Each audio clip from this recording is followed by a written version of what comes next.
Welcome all of you. Welcome to the discussion of the ethics case studies. आपण 2024च्या मेन्सच्या पेपरमध्ये मेन्सच्या इथिक्सच्या पेपर्समध्ये आलेल्या केस study discuss करत आहोत. मी प्रल्हाद मापारी तुमच्या political science by Prahlad Mapari YouTube चॅनलवर स्वागत करतो आणि आपण आजच्या केस स्टडीच्या डिस्कशनला सुरुवात करूया.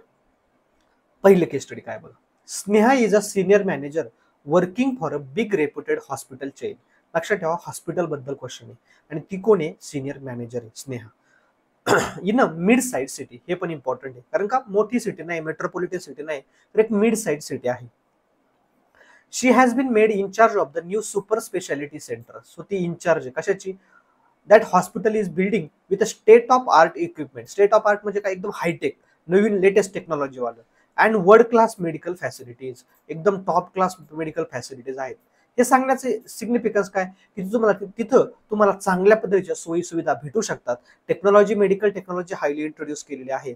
सगळे इक्विपमेंट चांगल्या पद्धतीने अवेलेबल आहेत. The building has been reconstructed and she is starting the process of procurement for various equipment and machines. So ती बिल्डिंगचं रिकन्स्ट्रक्शन कम्प्लीट झाले आणि आता तिने स्नेहाने ॲज अ सिनियर मॅनेजर किंवा इन्चार्ज एक प्रोक्युअरमेंट सुरू केलेली आहे व्हेरियस इक्विपमेंट्स आणि machines.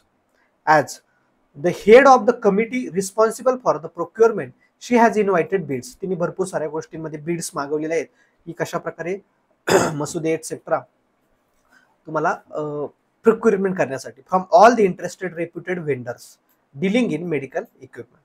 She notices that her brother, तिचा भाऊ, who is well known supplier in this domain, तो पण एक सप्लायर आहे, has also sent his expression of interest. त्यांनी पण देखील तिथं लेटर पाठवलेला आहे किंवा तुम्ही बीड मध्ये पार्टिसिपेट केलेला आहे की तोच त्याने सुद्धा इंटरेस्ट दाखवलेला आहे. Since the hospital is privately own, it is not mandatory for her to select only the lower bidder. So असं पण नाही, सो प्रायव्हेट हॉस्पिटल असल्यामुळे त्यांचं काही कंपल्शन नाही की जो लोएस्ट आहे तोच सिलेक्ट करायचा आहे. जसं गव्हर्नमेंटमध्ये असतं ते कोणताही सिलेक्ट करू शकतात on the basis of quality. So त्यांनी बिड्स मागवलेले आहेत वेगवेगळ्या प्रकारचे. ठीक आहे. Also she is aware that her brother's company has been facing some financial difficulties.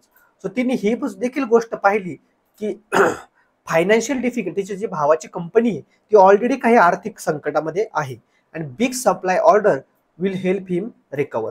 So जर आणि याला जर अशी मोठी सप्लाय ऑर्डर मिळाली तर त्यातून त्याची कंपनी रिवाईव्ह होऊ शकते. At the same time allocating the contract to her brother might bring charges of favouritism against her and tarnish her image. आणि जर भावालाच कॉन्ट्रॅक्ट दिलं तर डेफिनेटली तिच्यावरती चार्जेस मिळणार आहे. एक प्रकारे तिने फेवरेटिझम केलं, भावाला फेवर केलं आणि त्यातून त्याची प्रतिमा देखील खालावली जाऊ शकते.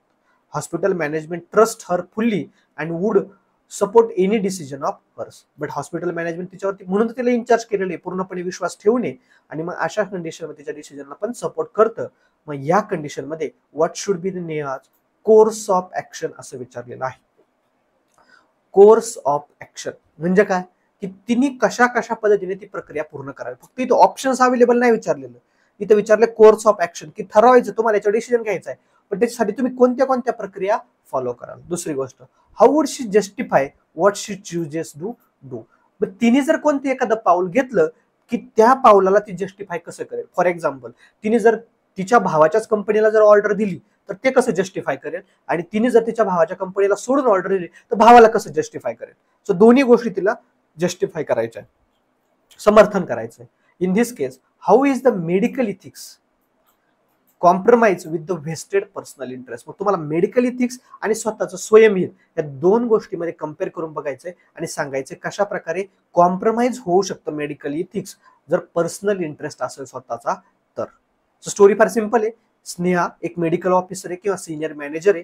ती प्रायव्हेट मेडिकल कंपनीमध्ये म्हणा किंवा प्रायव्हेट मेडिकल हॉस्पिटलमध्ये एका सिनियर मॅनेजर लेवलला आहे आणि त्या ठिकाणी मोठ्या प्रमाणात state of art technology highly equipped एक नवीन सुपर स्पेशल फॅसिलिटी ओपन होते आणि त्या ठिकाणी काही प्रोक्युअरमेंट करणं गरजेचं आहे. सो ती प्रोक्युअरमेंट इन्चार्ज असल्यामुळे ती काही प्रोक्युअरमेंटसाठी वेगवेगळे मसुदे मागवते आणि निविदा मागवते, निविदा बोर्ड राईट. सो निविदा मागवते, बिड्स मागवते आणि त्याच्यामध्ये तिच्या लक्षात येतं की तिच्या भावाच्याच कंपनीकडून एक निविदा आलेली आहे. आता तिची भावाची कंपनी असल्यामुळे ती अवेअर होती की तिच्या भावाच्या कंपनीमध्ये थोडंसं आर्थिक संकट चालू आहे आणि या आता जे हॉस्पिटल जे प्रोक्युअरमेंटची ऑर्डर देणार आहे यासारखी जर मोठ्या रकमेची ऑर्डर भेटली तर कंपनी रिवाईव्ह होऊ शकते. मग अशा सिच्युएशनमध्ये तिने कोणती कोर्स ऑफ ऍक्शन घेतली पाहिजे, ऍट द सेम टाइम जे काही पावलं उचलले जातील ते कसे जस्टिफाय केले जातील.